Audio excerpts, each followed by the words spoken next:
everyone. I'll kick off the presentation by presenting our assessment of the electrical vehicle market opportunity in Mexico, organized into 6 key focus areas, including operational readiness, product suitability to the foreign market, target market, industry market potential, foreign business partners, and company sales potential. We have first conducted an analysis on company readiness to pursue this international venture into the EV market in Mexico. As part of this examination, the company has concluded its mature EV product line, scalable manufacturing, and experience entering emerging markets has positioned it well to successfully launch in Mexico. Considering suitability of EVs in Mexico, the data shows that adoption in Mexico is accelerating due to lower cost, environmental awareness, especially in areas like Mexico City, and a range of government incentives. EV and plug-in hybrid sales surged by 83.8% from 2023 to 2024 and continue to trend up in 2026. Additionally, affordable EVs are gaining traction, showing strong demand for budget-friendly options. This makes EVs highly suitable for Mexico's cost-sensitive but environmentally conscious consumers.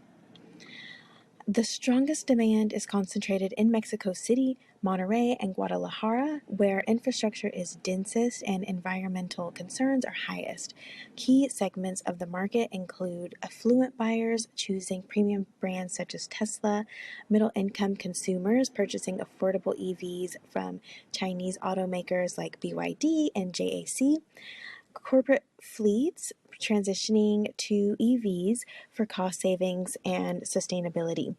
Urban middle-income consumers and commercial fleets represent the most attractive early targets. Looking at industry market potential, Mexico's EV market is projected to grow at a 21.5% CAGR from 2024 to 2028, increasing from $0.4 billion in 2023 to $0.9 billion by 2028. This growth is supported by expanding infrastructure and rising consumer interest. This positions Mexico as one of the fastest growing EV markets in Latin America. Mexico's EV ecosystem includes major global automakers such as Tesla, Nissan, BMW, and Volkswagen, as well as rapidly expanding Chinese brands like BYD and JAC. The government is also backing domestic EV production, including an upcoming Lilia produced by local and international firms. This creates strong partnership opportunities across manufacturing, charging infrastructure, and fleet electrification. With EV sales rising, showing milestone increases of 33.9% in March 2026 compared to 2025, and infrastructure expanding, companies entering Mexico can expect strong early stage sales, especially in urban markets. The presence of affordable EVs shows that price-sensitive consumers are ready to adopt if value is clear. This suggests high sales potentials for firms offering competitively priced EVs or fleet solutions. Overall, Mexico offers a high-growth, strategically attractive EV market. We will now take a look at regulatory and government considerations. Good evening, my name is Josh Young, and I will be walking through our next few sections for the electric vehicle into Mexico market entry. First up, regulatory, environment, and government interventions. To start, the tariff and ad valorem rates in Mexico. 2026 sees a significant increase in auto tariff rates from 20% duty to 50% duty for automobiles or auto parts going into Mexico. On top of that, Mexico applies a 16% VAT tax to most imports, including automobiles. Also, there are quota and tariff rate quotas, or TRQs, that we will need to manage. Firms may import up to 10% of their domestic production volume duty-free. That means if we produce 100,000 vehicles in Mexico, we can import an additional 10% or 10,000 vehicles on top of that without facing the rather significant tariff burden. Further direct investments will also allow for further tariff rate quota reductions, meaning that we could import further vehicles. Also, in light of that, our market entry recommendation is that due to the significant tariff, tax, and TRQ burden, we will prioritize domestic production within Mexico. This will provide the added benefit of a cost-friendly labor market as well. Next up, we'll look at product market fit, including market readiness, product suitability, operational readiness, and the selection of a foreign business partner. From a market readiness and product fit standpoint, the market for electric vehicles in Mexico is in an emerging high growth phase. You can see the last 3 years has seen significant market growth specifically for electric vehicles. There is currently limited volume from competition, providing an opportunity for significant share gains, and the expected annual CAGR between 2025 and 2031 is 28%, representing another major future opportunity for this venture. From an operational readiness standpoint, there is existing significant production capacity for vehicles in Mexico. Over 3 million vehicles are produced in country annually. And any specific needs like battery components can be augmented through Texas electric vehicle plants, which is a bordering state. There are also large federal investments being made in public charging infrastructure, which will further aid the market growth for electric vehicle category as a whole. Our firm will pursue a partnership with GM General Motor dealerships in Mexico for product distribution. They are the second largest auto seller in the country of Mexico with an established distribution network.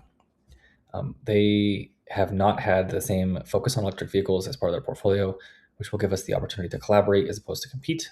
And our recommendation is that we will leverage a 5-year agreement until our own dedicated dealerships can be built. In summary, for product market fit, there is a strong demand signal and market growth potential that we believe we can capitalize on.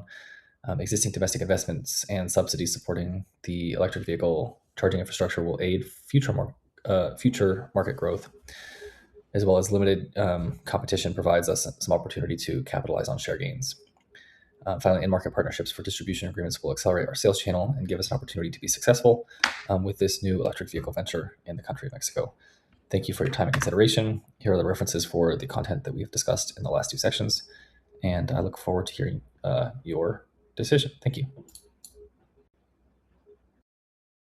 Hi, my name is Zach Metzger, and I have a strategy for our firm to manage currency flows. As our map depicts, EVs manufactured in the United States with dollars will be brought to Mexico, where they will be sold for pesos, and then the pesos returned to the US to become dollars. Historically, the peso exchanges for about 17 pesos to 1 US dollar, but historically it's not unusual for this rate to change as much as 10% in a given year. This affects our currency flows in 2 ways. If the peso strengthens as our vehicles come into the country, these rising labor and operating expenses will raise costs. The second risk is if the peso weakens, this will diminish the amount of profit that can flow back into the United States. This is our principal concern, and I want to illustrate this risk with 2 examples. A classic example in bad currency management was a private British company called Laker Airways, which financed its 20 aircraft fleet with US dollar loans while earning profits in British pounds. In 1981, this exchange rate experienced unusually high volatility with a 3 sigma deviation move and a 25% drop in the exchange rate. Laker Airways was then upside down on its loans, had way less earning power to its loan obligations, and was forced to default. A counterexample comes from the Porsche car company, which bought insurance on currency moves through a rolling book of currency options. By spending approximately 2% of its revenues on these options, which were heavily US dollar dependent, the company was protected from what happened to Laker Airways. In fact, this became a very profitable financial activity for Porsche, which secured around 500% profits on its investment. This graph shows the strength of the peso to the US dollar over the past 20 years, and we can see how much this exchange can change even in 1 year. The yellow line indicates an expected range for a normal year, while the red line indicates an expected range for a year of high volatility. This represents a huge risk to our company, since a move of 10 to 20% will reduce our profitability by that same amount and be completely out of our control. Our company's strategy should be to follow Porsche's strategy and allocate a small percentage of revenue to currency hedging options. We can contract a trading firm to gain exposure to downside in the peso. Therefore, if the peso strengthens or remains unchanged, these options will likely expire worthless and be a loss. However, a weakening peso will allow this strategy to keep our company's operations profitable. A loss of these options will not be significant enough to impact our company's overall bottom line, but will be enough to offset potential losses if the peso weakens. Thank you for your time, and here are my references if needed.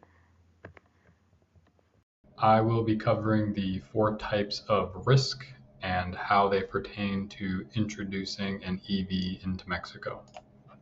The first is cross-cultural risk. One of the notes is that Mexico scores high on collectivism and power distance, meaning that major purchases are made as a family. Brand trust is built through the community relationship that a company has, meaning that foreign companies have extra work to do in this area. Business-to-business trust works differently than in the US because dealers in Mexico need to feel like partners rather than just vendors. And marketing materials must be translated to Spanish and should focus on visual advertising. To mitigate these risks, the company should hire local and implement cross-cultural intelligence training. For country risk, one of the important factors for a U.S. company dealing with Mexico is the USMCA agreement, which protects trade currently, but it is up for renewal in July 2026. For infrastructure, there are only 1,200 charging stations in Mexico, and they have an unreliable electric grid. And the organized crime activity in certain areas can be extremely high, especially in terms of vehicle theft rates, as Mexico is one of the highest in Latin America. To mitigate these risks, the company should carefully select areas for dealers, seek government partnerships, and purchase business insurance. Commercial risk. EVs represent only 1% of the market in Mexico, so the consumer knowledge is low and there will be a big barrier to entry. Chinese EVs use aggressive pricing strategy in emerging markets, so the competition will be tough. Since there are so few EVs in Mexico, there are a limited number of service technicians qualified to work on these vehicles, making warranties and recalls potentially complicated. To mitigate these risks, EVs should be differentiated by product quality or a better warranty, and we can fund service training for certain mechanics to gain EV experience. Finally, currency risk. The exchange rate has been significantly volatile recently for both currencies, Mexico and the United States. Different types of currency exposure are transactional, translational, and general economic exposure. And our textbook mentions that volatility can distort revenues and profits when transactions occur across different currencies. To mitigate these risks, the company can leverage both financial and operational hedging and should consider shifting some production to Mexico in the future. Cultural considerations play a critical role in ensuring the success of our electric vehicle launch in Mexico. First, Mexico is a relationship-driven market where trust and long-term partnerships are essential for doing business. This supports strategy of partnering with established GM dealerships, as strong relationships help build credibility and accelerate market entry. Second, Mexico is considered a collectivist culture, meaning purchasing decisions are often influenced by family and social groups rather than individuals. Because of this, our market strategy should emphasize family, safety, reliability, and shared financial benefits to better resonate with consumers. Additionally, price sensitivity is a key factor, particularly among middle income consumers. To address this, we must position EVs not as luxury items, but as cost saving investments over time through reduced fuel and maintenance costs.